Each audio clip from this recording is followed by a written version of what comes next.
Salut les gars, bienvenue dans cette nouvelle vidéo. Aujourd'hui, je vais vous parler d'un challenge un peu spécial. Un challenge de trading à 30 dollars.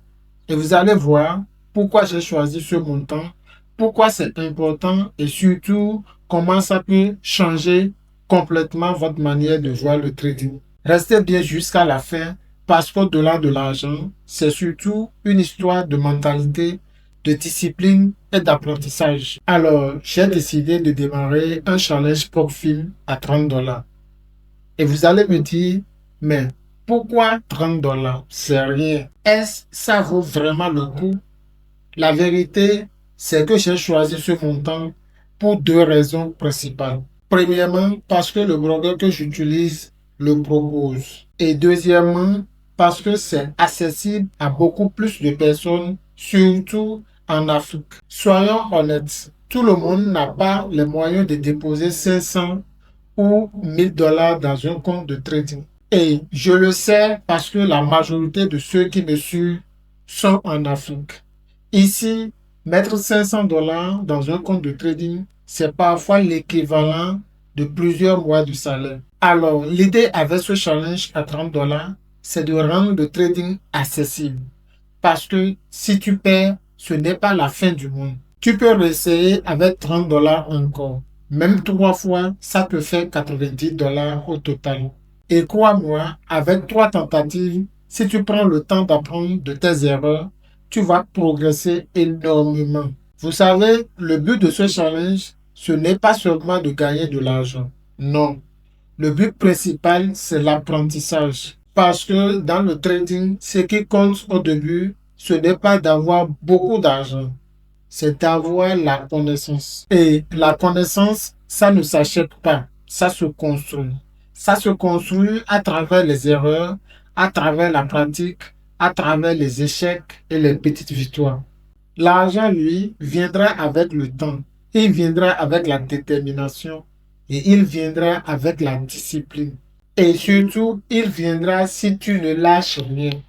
Voilà, ici, j'ai fait l'achat sur la plateforme et comme je vous l'avais dit, la Propfilm a un challenge à 30 dollars. Et ce challenge qui est à 30 dollars, vous avez un compte de 5000 dollars. Donc, autrement dit, vous payez 30 dollars et la plateforme vous octroie un compte à 5000 dollars. Maintenant, quels sont les objectifs, les différents objectifs de profit et de target? Voilà, ici, nous avons pris un challenge à deux évaluations.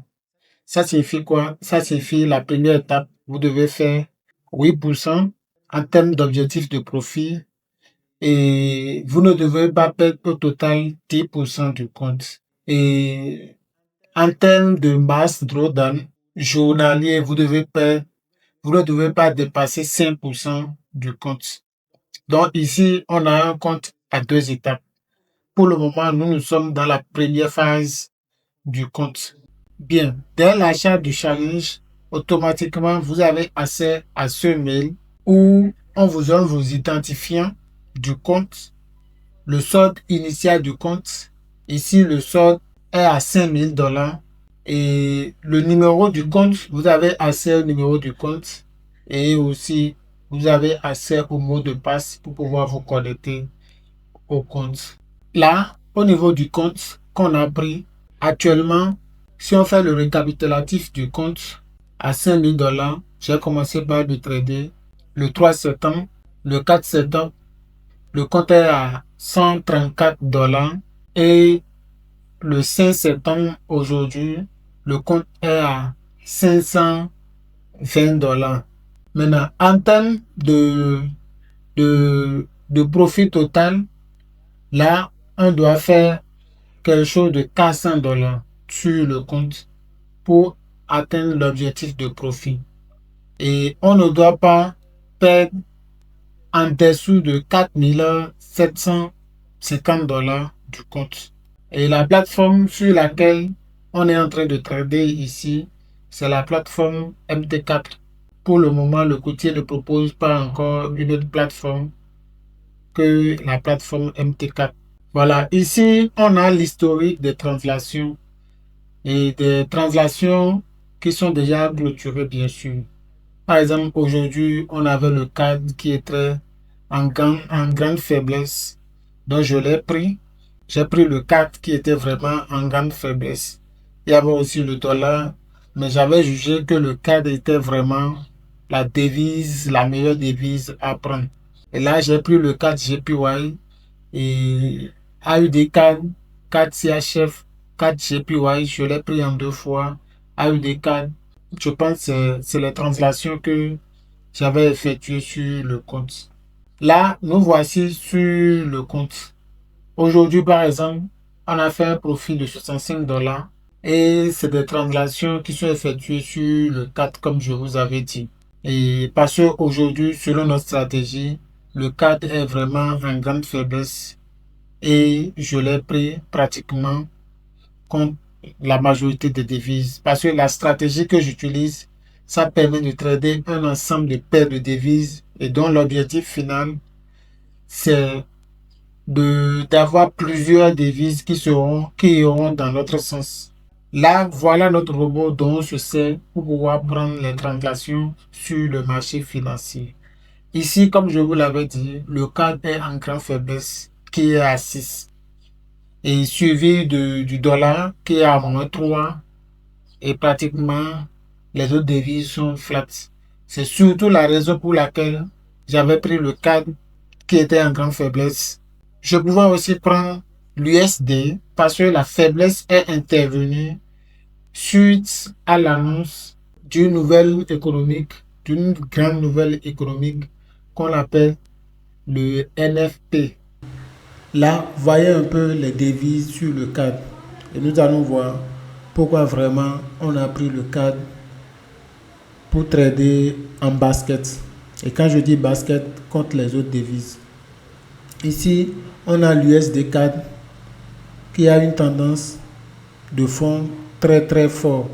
Ça signifie quoi? Ça signifie que l'USD est fort et le CAD est faible. Et là, on a l'euro CAD. Ici, la grande tendance, elle est haussière. Ça signifie que l'euro est fort et le CAD est faible.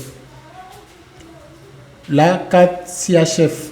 Ici, on a une tendance aussi baissière, mais pas trop prononcée que l'euro CAD.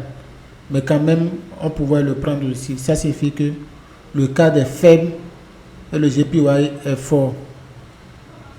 Ici aussi, CAD, GBP CAD. Ici, on a une grande tendance haussière. CAD fort, CAD faible, parce que le GBP CAD monte. Le CHF CAD, une grande tendance baissière, CAD faible, CHF fort. Raison pour laquelle la paire de devises a baissé. L'AUD CAD, on a une grande tendance de fond haussière. Ça signifie que le CAD est faible et l'AUD est fort. Et le NZD CAD, une grande tendance aussi haussière, NZD fort et CAD faible.